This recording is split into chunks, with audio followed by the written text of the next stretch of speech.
Salut à tous les terminals Spémat. Aujourd'hui, on attaque un gros morceau, un incontournable du programme, un outil surpuissant pour cartonner à l'épreuve du bac, la loi binomiale. C'est un chapitre vraiment clé et on va voir qu'avec la bonne méthode, ça devient super logique. Pour commencer, mettons-nous direct dans le bain avec une question concrète. Le surbooking, ça parle à tout le monde, non ? Ces compagnies aériennes qui vendent plus de billets qu'il n'y a de sièges. Alors comment elles font pour que ça ne tourne pas à la catastrophe à chaque embarquement ? C'est un coup de poker ? Ou alors est-ce qu'il y a des maths bien précises derrière tout ça ? C'est exactement ce mystère qu'on va résoudre ensemble.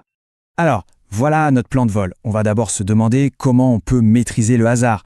Ensuite, on posera les fondations avec Bernoulli, puis on construira ensemble la fameuse loi binomiale. Après, on verra comment l'appliquer sur des cas typiques du bac et on terminera avec une fiche révision pour que tout soit bien clair. Accrochez-vous, on décolle. Le vrai défi, il est là. Comment on peut mettre des chiffres sur quelque chose d'incertain ?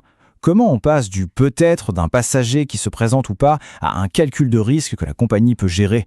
Eh bien, c'est justement là que toute la puissance des probabilités entre en jeu. Ok, pour résoudre notre grand problème d'avion, on doit d'abord revenir à la base de la base, à la brique élémentaire de toute notre construction. Et cette brique, c'est ce qu'on appelle l'épreuve de Bernoulli. C'est vraiment le point de départ de tout le raisonnement qui va suivre. Ici, il y a un concept absolument fondamental à comprendre. C'est l'indépendance. On parle d'épreuve indépendante quand le résultat d'un essai ne change absolument rien aux chances du suivant. Si un passager vient, ça n'influence pas la décision de son voisin. C'est pas un effet domino. Chaque événement est isolé. C'est la condition indispensable pour tout ce qu'on va faire après, un point vraiment central. Bon, alors une épreuve de Bernoulli, c'est tout simple. C'est une expérience qui n'a que deux issues. C'est tout. On simplifie le monde en deux catégories. Soit c'est un succès, soit c'est un échec. Le passager se présente, succès. Il ne vient pas, échec. C'est cette vision binaire du monde qui, paradoxalement, est hyper puissante en maths.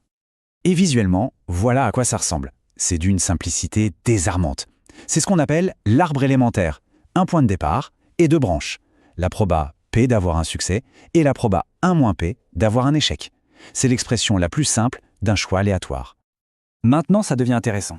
Qu'est-ce qui se passe si on répète cette petite expérience, non pas une seule fois, mais plein de fois, et toujours de manière identique et indépendante ? Eh bien, on obtient ce qu'on appelle un schéma de Bernoulli. Et c'est là que le modèle commence à devenir vraiment costaud. Cet arbre illustre parfaitement comment les possibilités se multiplient de façon exponentielle. Pour seulement 2 répétitions, on a déjà 4 chemins possibles. Succès-succès, succès-échec, échec-succès ou échec-échec. On peut visualiser tous les scénarios possibles.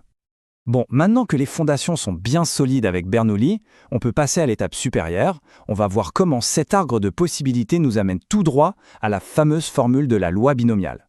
L'outil que tu dois absolument maîtriser pour le bac. Pour comprendre le besoin, prenons un problème concret. On lance un dé 5 fois. C'est quoi la probabilité d'obtenir le chiffre 6 exactement 2 fois ? Pas 1, pas 3, mais pile 2 fois. On pourrait essayer de dessiner l'arbre, mais avec 5 lancers, il serait gigantesque, illisible, un vrai cauchemar. Il nous faut une autre méthode. Alors, la logique derrière la formule, elle se fait en 3 temps. C'est une super astuce. D'abord, on calcule la proba d'un seul chemin qui nous arrange. Par exemple, on a 2 6 tout de suite, puis 3 autres chiffres. Facile. Ensuite, deuxième étape, on se demande combien y a-t-il de chemins comme ça en tout, c'est-à-dire combien de manières de placer nos 2 6 parmi nos 5 lancers. Et enfin, on multiplie les deux, le nombre de chemins, par la proba de chaque chemin. Et toute cette logique super maline en 3 étapes, elle se résume dans cette formule. C'est la formule magique, l'outil ultime. Elle te donne la probabilité d'obtenir exactement K succès en N tentatives, sans jamais, au grand jamais, avoir à dessiner un arbre immense. Allez, assez de théorie, on retrousse nos manches et on met cette formule au travail. On va enfin résoudre notre problème de surbooking du début. Alors, on modélise la situation.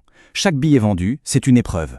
Le succès, c'est que le passager vienne, avec une probabilité P de 0,95. L'inconnu, ce qu'on cherche, c'est N, le nombre de billets à vendre.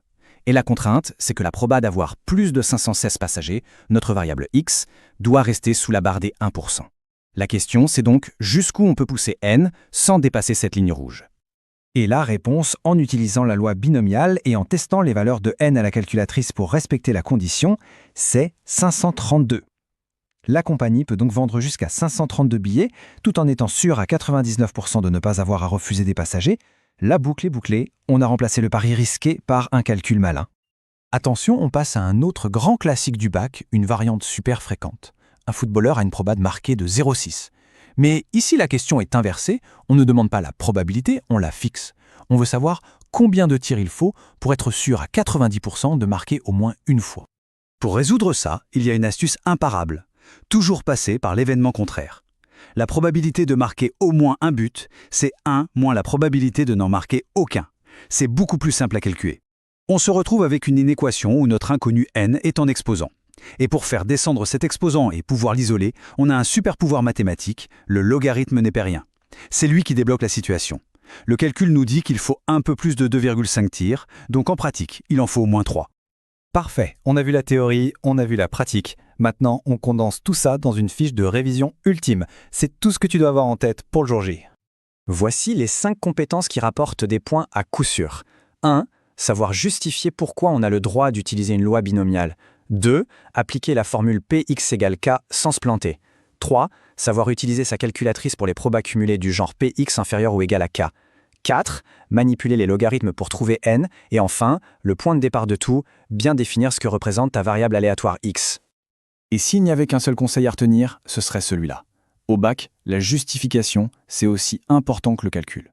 Il faut prendre 2 secondes pour écrire la phrase magique. On répète n fois la même épreuve de Bernoulli de manière identique et indépendante.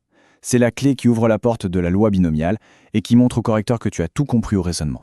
Voilà, on a un super outil dans notre boîte, mais il a ses limites. Que fait-on si on a des milliers de répétitions, mais avec une proba de succès toute petite, presque nulle? La loi binomiale devient très lourde à calculer. Eh bien, c'est là qu'une autre loi entre en scène, une approximation super puissante, la loi de Poisson. Mais ça, ce sera pour une prochaine fois. Restons curieux.